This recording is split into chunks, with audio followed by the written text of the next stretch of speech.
신축년 새해 들어 두 번째 맞이하는 주일입니다. 다시 한번 축복의 인사를 드리겠습니다. 이 새해에도 하나님의 큰 은혜와 충만한 복을 누리는 여러분 되시기를 축원합니다. 자, 옆에 분들 바라보면 새해 복 많이 받으세요. 갑절로 받으세요. 따따블로 받으세요. 네. 사람은 누구나 복을 받고 싶어 하죠. 더욱이 그 복이 나에게에서 그치지 않고 자자손손 전수되기를 원합니다. 어떤 면에서는 나보다 후손들에게 더 큰 복이 임하기를 바라는 마음이 더욱 간절합니다. 네. 나는 복을 받았는데 내 사랑하는 자녀들과 후손들이 복을 받지 못한다면 참 슬픈 일이죠. 그렇지 않습니까? 그래서 이 시간에는 어떻게 하면 나의 당대에도 복을 받을 뿐만 아니라 나의 후손들까지도 대대로 복을 받을 수 있을 것인가, 이런 주제를 가지고 함께 살펴보면서 은혜를 나누기 원합니다. 먼저 성경에 나오는 축복의 대원칙을 확인해 볼 필요가 있어요. 성경에 나오는 축복의 대원칙. 구원은 복음을 믿음으로, 그러나 축복은 말씀을, 즉 율법을 지킴으로, 행함으로 얻는다는 것입니다. 한번 따라해 볼까요? 구원은 복음을 믿음으로, 축복은 말씀을 지킴으로 얻는다. 믿으시면 아멘. 네. 우리 인간은 죄로 말미암아 죽을 수밖에 없고 영원히 멸망당할 수밖에 없는 운명이지만 예수님께서 십자가 위에서 피 흘려 죽으심으로 그 대속으로 말미암아 죄와 사망에서 구원받을 수 있는 것입니다. 아멘. 이것이 복음이고 이 복음을 믿으면 누구나 구원을 받는 것입니다. 할렐루야. 아멘. 얼마나 쉬워요. 쉽고 단순하지만 그렇기 때문에 진리고 위대한 복음인 것입니다. 아멘. 할렐루야. 아멘.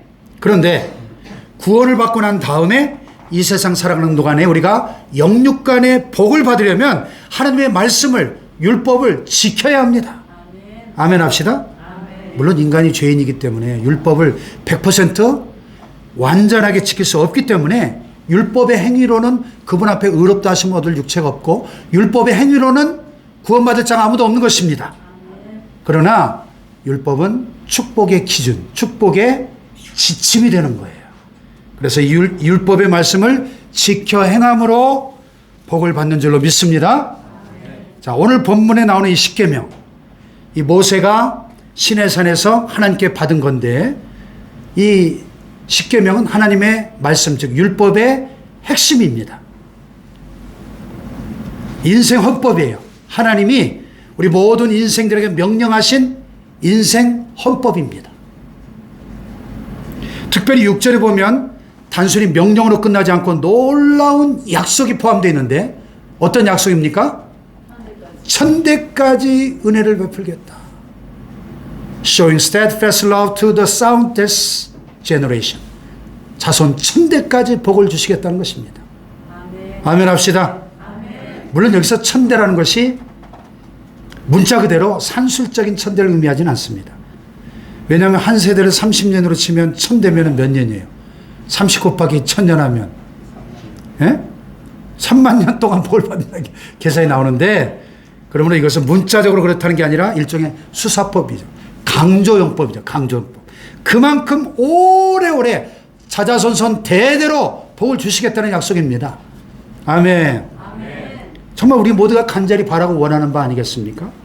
아무쪼록 오늘 이 말씀을 통해서 그 비결을 배우시고 자자손손 천대까지 복을 누리는 여러분 되시기를 주님의 이름으로 축원합니다. 네. 자, 본문 1절과 2절에 보면 십계명의 서론이 나오는데요. 이 말씀을 하시는 분이 누군가? 1절에 보면 하나님이 이 모든 말씀으로 말씀하여 이르시되, 자, 하나님이 어떤 분인가 하는 겁니다. 2절을 보면, 자, 2절 같이 한번 읽어볼까요? 시작. 나는 너를 애굽 땅 종되었던 집에서 인도하여낸 너의 하나님 여호와로라. 하나님께서는 애굽의 절대 군주였던 폭군 바로왕의 앞조로부터 노예로 고통받던 자기 백성 이스라엘을 출애굽하게 하셨습니다. 구원해 주셨습니다. 해방시켜 주셨습니다. 그들을 추격해오던 애국 군대가 홍해바다에 수장되고 지금 그들은 시내산에 당도해 있습니다. 그건 정말 놀라운 하나님의 기적이었습니다. 전적인 은혜였습니다. 할렐루야. 자, 그 하나님이 누군가 하는 거예요. 그 하나님은 엘 샤다이, 히브리어로 전능하신 분이요, 모든 것을 자신의 뜻대로 이루시는 절대 주권자시요 구원자시다 것입니다. 할렐루야. 근데 그 하나님이 누구의 하나님이에요? 너의 하나님 여호와라. 너가 누구예요? 이스라엘의 하나님, 자기 백성 이스라엘의 하나님이시라는 사실을 강조하고 있는 것입니다. 아멘. 그 하나님이 또한 질투하시는 하나님이십니다. 5절 하반절에 보면 나 여호와 너의 하나님은 질투하는 하나님입니다. 제가 이 그림이 너무 재밌어가지고 네, 여기서 질투한다는 말이 좀 고개가 갸우뚱되지 않습니까? 하나님이 질투하시나? 이건 인간 수준의 변덕스럽고 저급한 질투를 의미하는 것이 아닙니다. 이것은 하나님의 불같은 사랑을 가리키고 있습니다. 불같은 사랑. 그런 말이 있잖아요. 사랑의 반대말은 미움이 아니라 무관심이다. 들어보셨죠? 하나님이 그만큼 우리 인생들을 사랑하시기 때문에 반드시 축복하셔야 하겠기에 마음이 뜨거운 것입니다.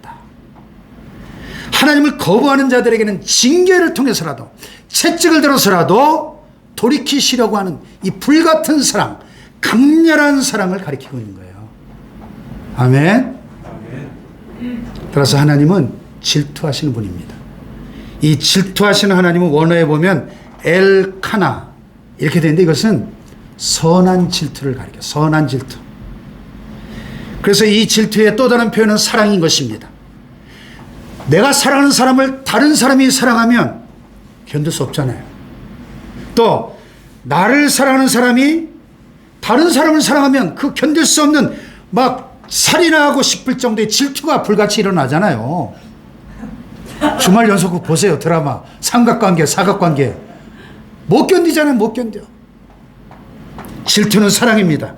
하나님 우리를 너무너무 사랑하시기 때문에 어느 정도로 하나뿐인 독생자를 십자가에 내어주기까지 우리를 불같이 사랑하시기에 우리에게도 하나님만 사랑하시라고 요구하시는 겁니다.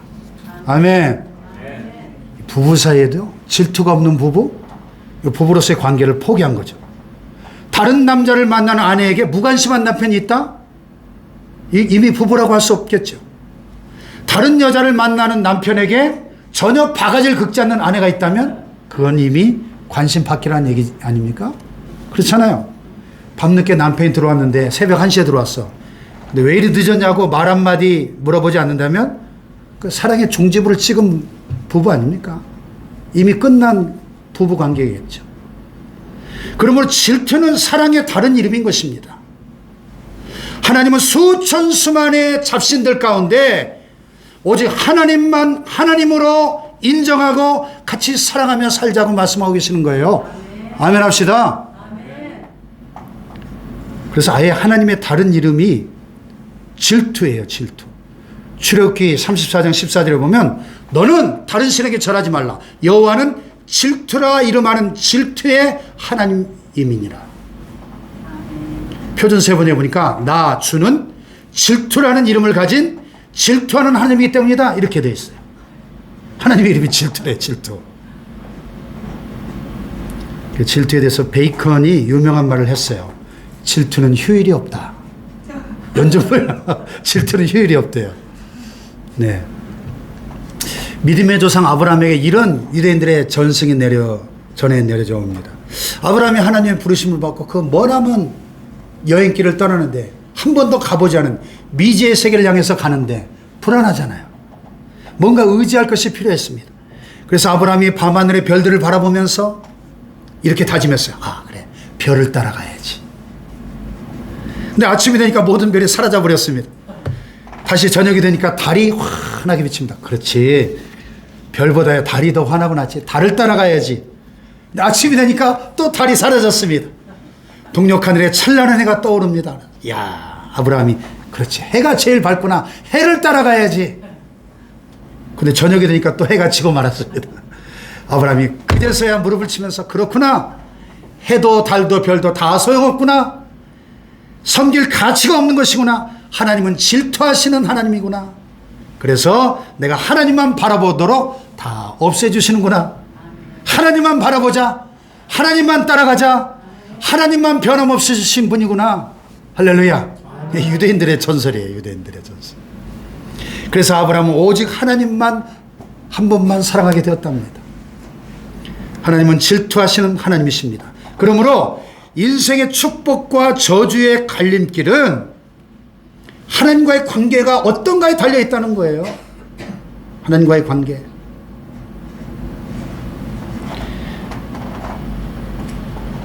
따라해 봅시다. 축복과 저주의 갈림길은 하나님과의 관계에 달려 있다. 여기 5절 6절에 보면요, 같이 한번 읽어볼까요? 시작. 나 여호와 너희 하나님은 질투하는 하나님인즉 나를 미워하는 자의 죄를 갚되 아비로부터 아들에게로 3, 4대까지 이르게 하거니와 나를 사랑하고 내 계명을 지키는 자에게는 1000대까지 은혜를 베푸느니라. 아멘. 하나님을 미워하는 자의 그 죄값에 대한 보응은 자손 몇 대? 3, 4대까지.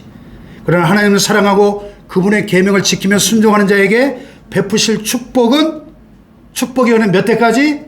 1000대까지입니다. 보응은 잠깐이지만 축복은 거의 영원한 것입니다. 할렐루야. 여러분, 그거 아십니까? 사람은 60만 유전되는 것이 아니라 영도 유전된다는 것.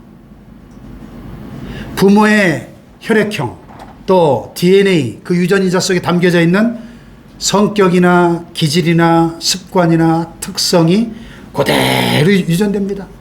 피는 못 속인다 그러잖아요. 참 신기합니다.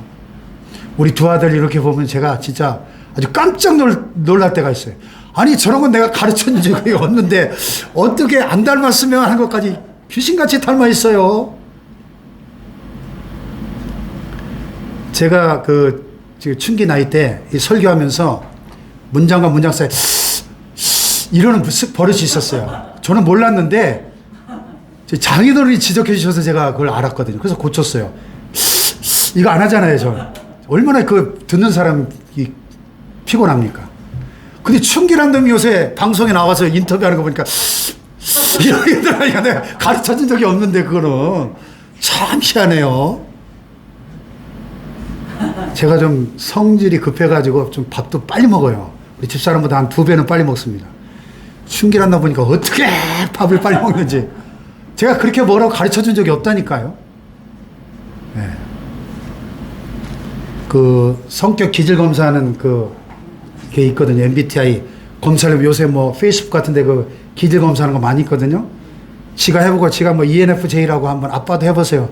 해보니까 똑같이 나와. ENFJ. ENFJ가 뭐냐면 무모한 통솔자형이에요. 아, 참 무모한 통솔자.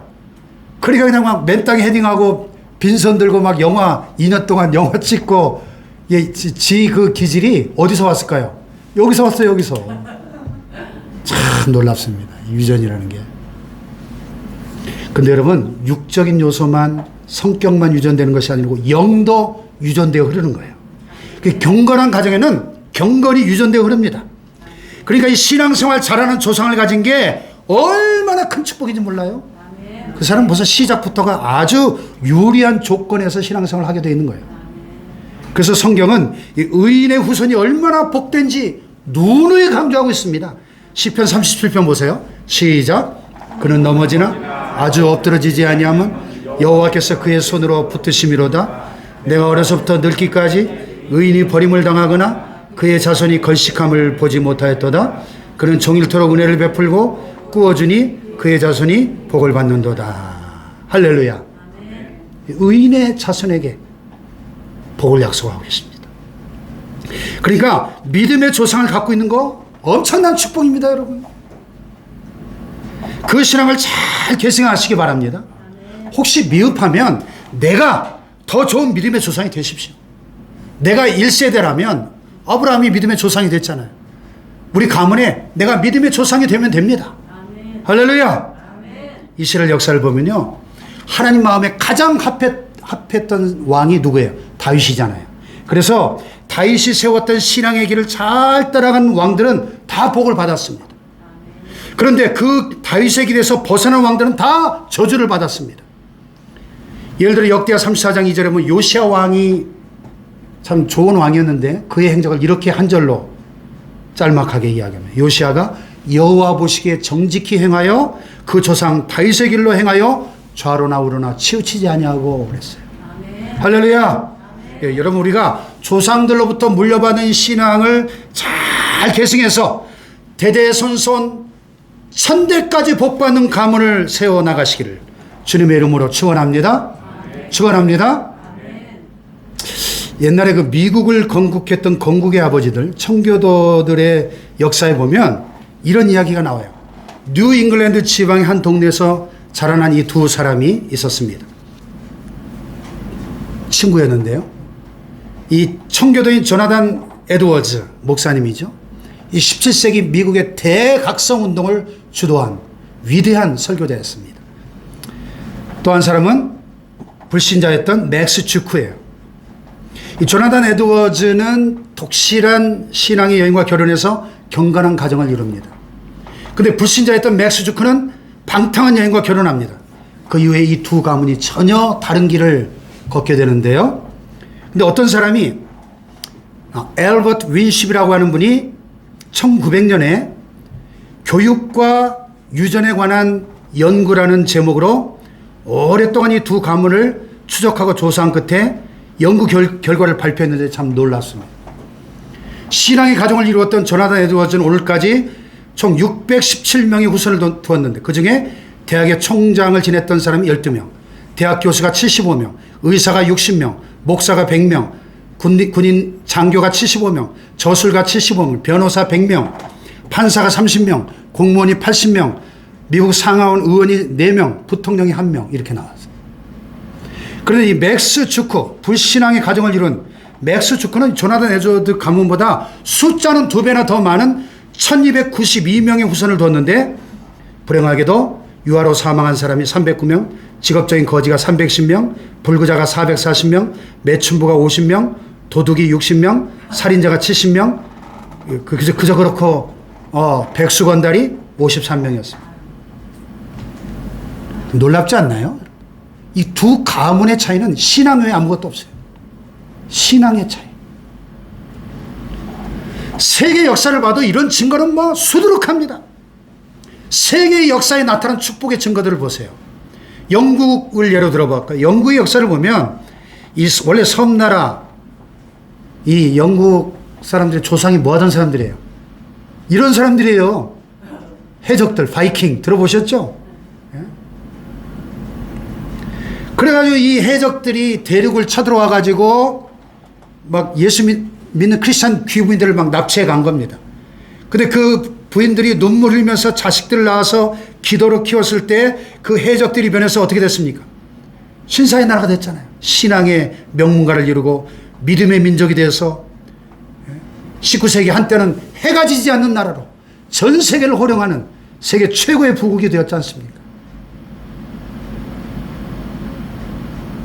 지금 사실 조상 잘 만난 덕으로 먹고 사는 거예요. 이 나라 보면. 지금 이 사람들 신앙 상태를 보면요. 저 코로나로 지금 고통받는 거 보십시오. 예? 얼마나 심합니까? 영국 지금 코로나가.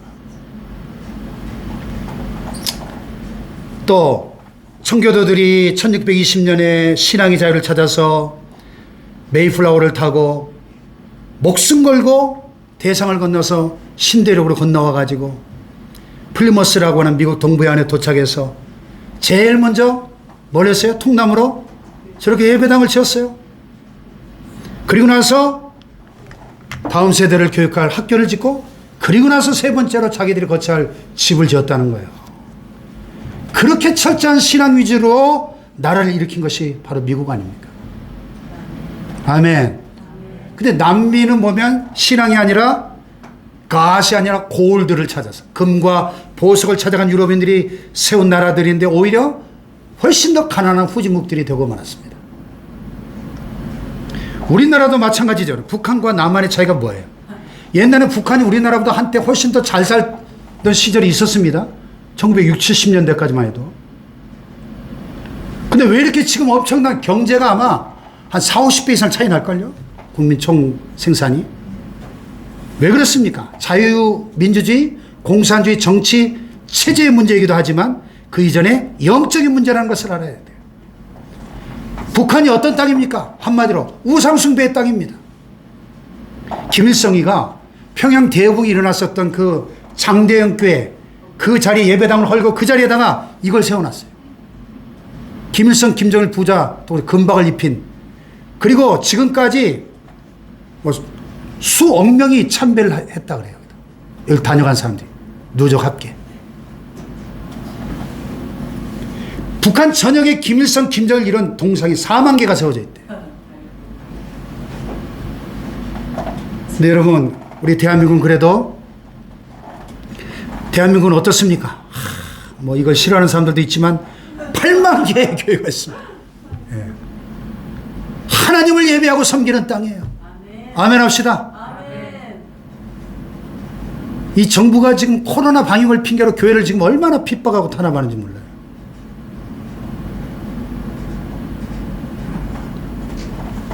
여러분, 우리가 마음껏 하나님을 섬기는 신앙의 자유가 있는 이 대한민국에 태어난 거, 그리고 하나님을 잘 믿고 섬긴 그 신앙의 조상을 가진 거 정말 감사할 일이에요. 아멘 합시다. 하지만 어디까지나 이 개인의 신앙이 중요하기 때문에 복 받을 만한 신앙의 그릇을 준비하는 것이 더 중요합니다. 아멘 합시다. 그릇이 준비되어 있지 않으면 복을 받을 수가 없어요. 의인의 축복을 받기 위한 그릇을 준비하시기를 축복합니다. 그러므로 결론적으로 자손 천대까지 복받는 비결이 뭐냐? 축복의 그릇을 준비하는 건데요. 그 한마디로 말하면 온전한 신앙입니다. 다 같이 온전한 신앙. 온전한 신앙. 그 온전한 신앙에는 다음에 세 가지가 포함되어 있습니다. 첫째는 하나님만 섬겨야 됩니다. 하나님만. 3절에 보면 제1계명이 나오는데요. 유일신 신앙이죠. 너는 어떻게 하라 그랬죠? 나 외에는 다른 신들을 내게 있게 말지니라. 10계명 중에 제일 중요한 게 이 1계명인데요. 이건 신앙의 대상이 누군가 하는 거예요. 너는 나 외에는 다른 신들 내게 있게 하지 말라. 나 외에 오직 여호와 하나님, 성부, 성자, 성령 삼위일체 하나님, 그분만이 유일한 신앙의 대상이라는 것입니다. 아멘. 할렐루야. 아멘. 다른 신은 없습니다. 다른 신은 사단이요 마귀요 귀신입니다. 거짓신입니다. 할렐루야. 그래서 성경은 곳곳에서 오직 여호와 그분만이 유일하신 참 하나님이심을 강조합니다. 이사야 45장 18절 22절을 보면 같이 한번 읽어볼까요? 시작. 여호와는 하늘을 창조하신 하나님이시며 그 말씀에 나는 여호와라 나 외에 다른 이가 없느니라. 땅끝의 모든 백성아 나를 앙망하라. 그리하면 구원을 얻으리라. 나는 하나님이라 다른 이가 없음이니라.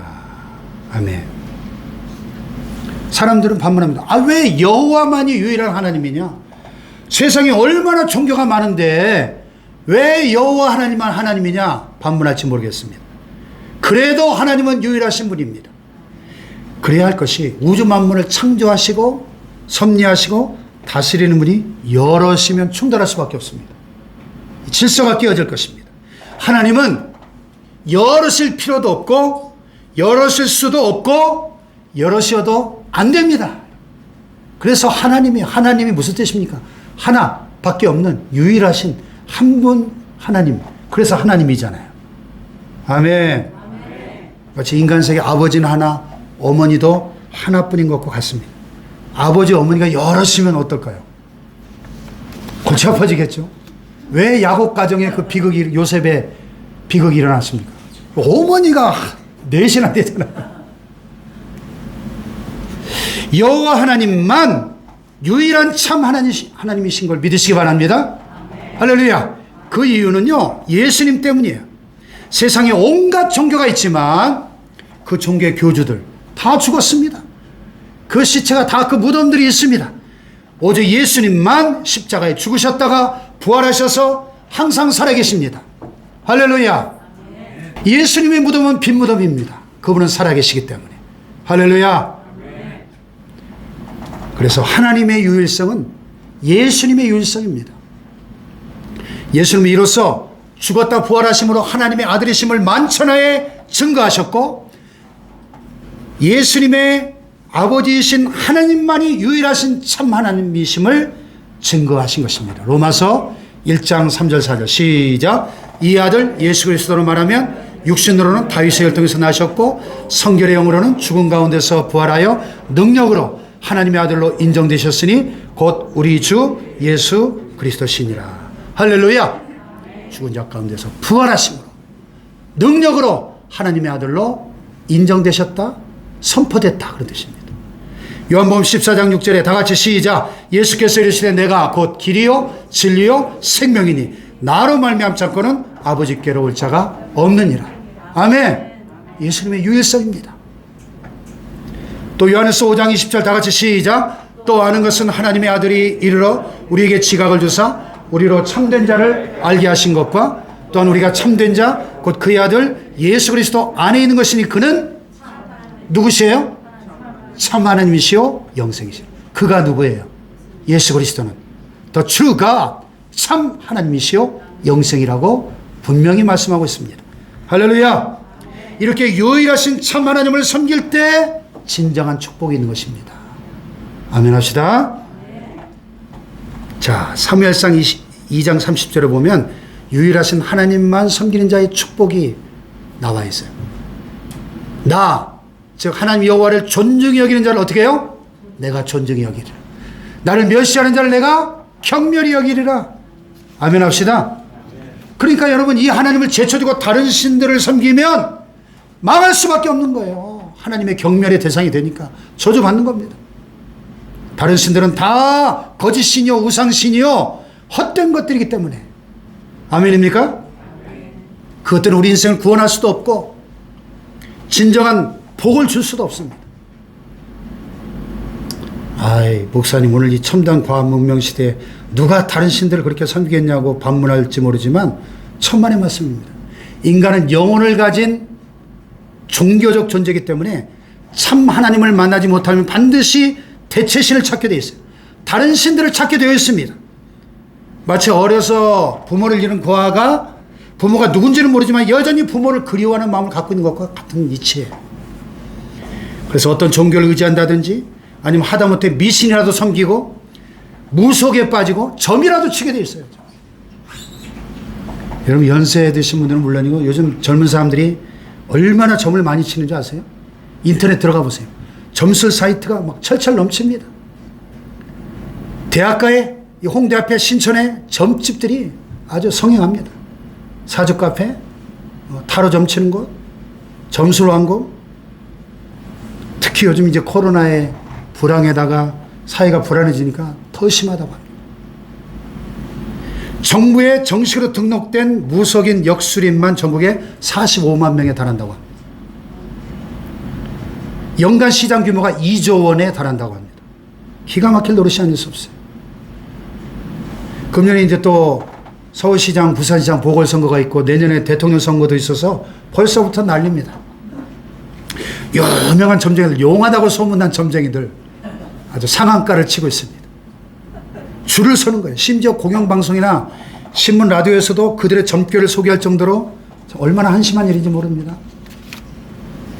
그런 것들이 현혹돼 가지고 대학 갈 때, 사업할 때, 선거에 출마할 때, 취업할 때, 결혼할 때, 건물 지을 때, 주식 투자할 때 점을 치고 부적 사고 구슬하고 그럽니다. 저도 해봤습니다. 한번 손 들어봐요. 자수하세요. 점 쳐봤습니다. 예? 자수해봐요. 서울에 유명한 그 점쟁이가 고백했어요. 자기 고객의 30%는 크리스찬들이라고. 30%는 크리스찬들이래요. 회개해야 됩니다. 심지어는 대형 컴퓨터 들어놓으면서 잘 돌아가라고 또 막 구슬합니다. 현대 과학기술의 총아, 집약체라고 하시는 비행기를 딱 하면서 진수식을 하면서 거기다 돼지머리 갖다 놓고 엎드려 절합니다. 무사비행하게 해달라. 이게 앞뒤가 맞습니까? 이런 것들은 다 사단 마귀 귀신들을 섬기는 행위인 것을 알아야 돼요. 하나님이 제일 싫어하는 겁니다. 얼마나 싫어하시느냐? 구약 성경 율법에 보면 그런 자들 다 돌로 때려 죽여라. 불에 태워 죽여라. 너는 무당을 살려두지 말지니라. 여러 번 나옵니다, 여러분.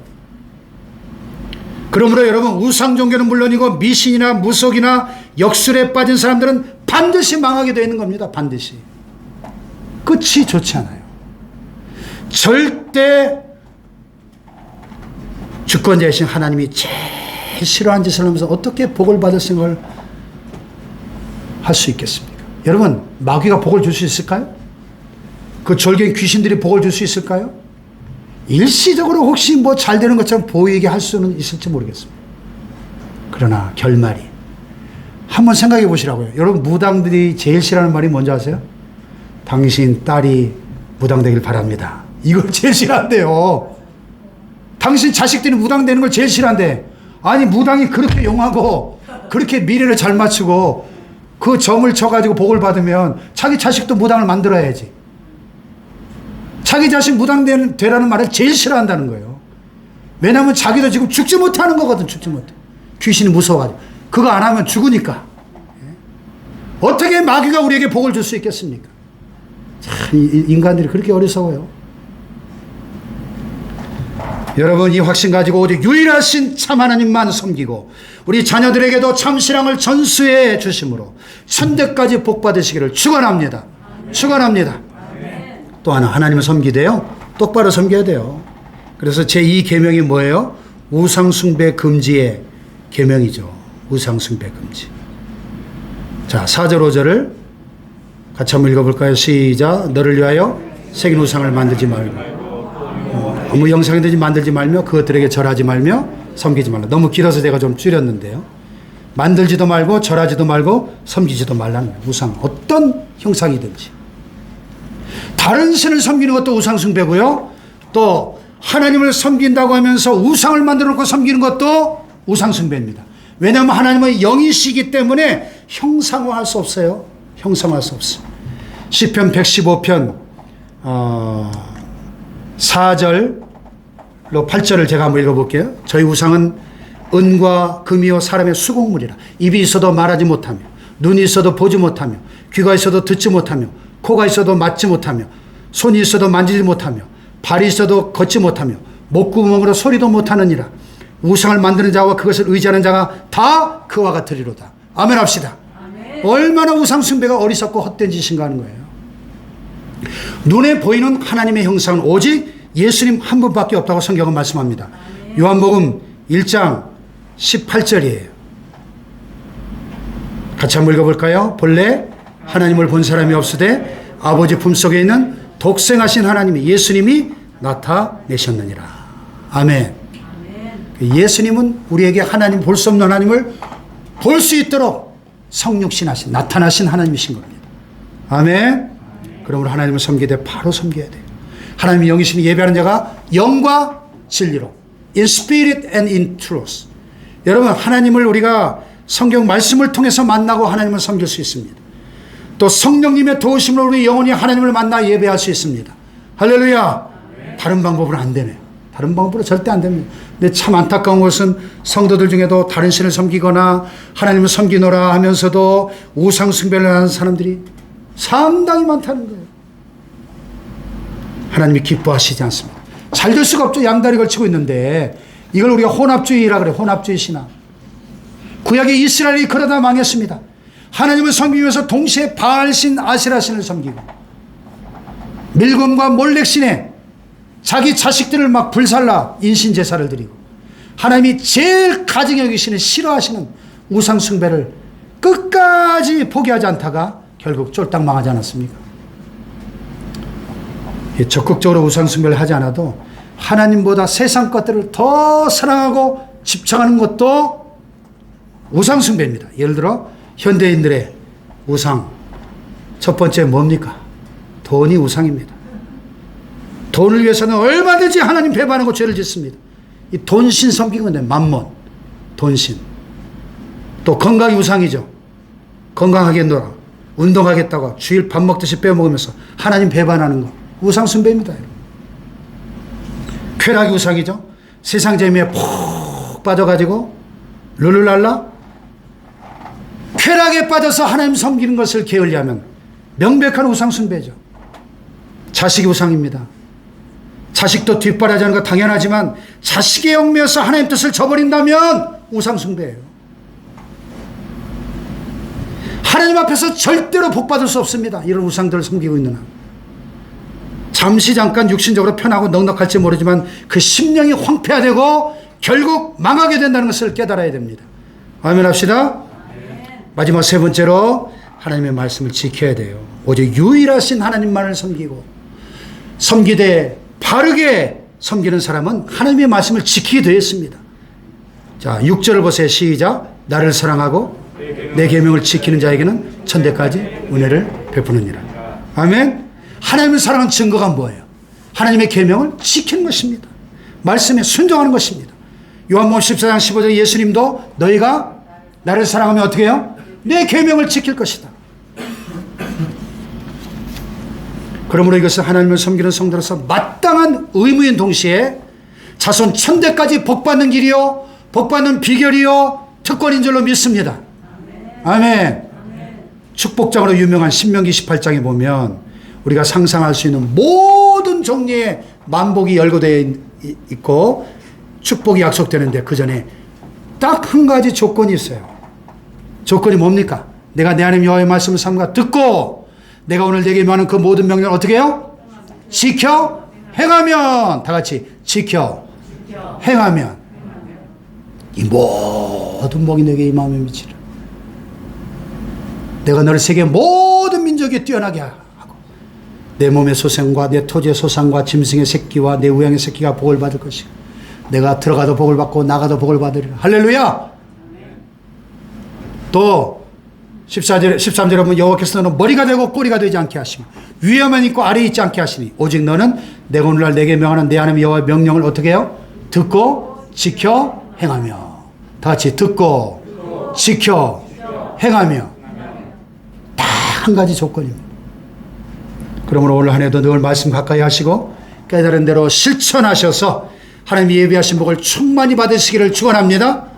여러분 나도 복을 받고 후손들도 대대손손 복 받는 비결이 뭐예요? 열심히 공부시키는 겁니까? 땀 흘려 일하는 겁니까? 다 좋죠. 그러나 이 한 가지를 빼놓으면 그 모든 것이 다 말짱 허사입니다. 참 하나님을 바르게 섬기고 그 말씀에 순종하는 온전한 신앙. 다 같이 온전한 신앙. 온전한 신앙으로 후손들에게 잘 전수해서 천대까지 복 받으시기를 주님의 이름으로 축원합니다. 축원합니다.